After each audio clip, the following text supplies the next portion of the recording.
अगर अल्लाह पाक ने आपको रिज़्क़ की नेमत से नवाजा है तो अल्लाह का शुक्र अदा कीजिए। अदूरी का शुक्राने की नफिल रोज़ अदा कीजिए। और अगर अल्लाह ने आपको रिज़्क़ से महरूम रखा है तब तो भी आप अल्लाह का शुक्र अल्हम्दुलिल्लाह रोज़ अदा कीजिए।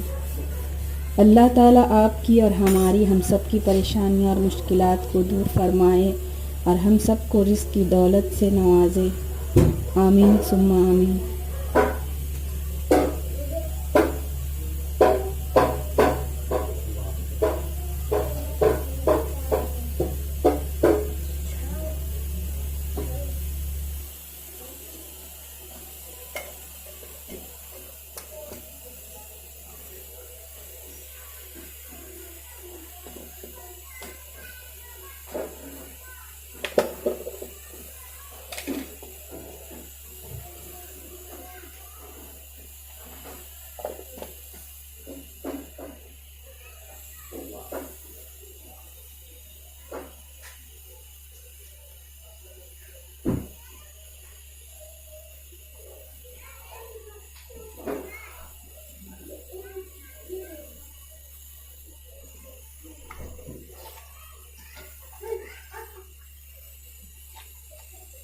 हाँ बोल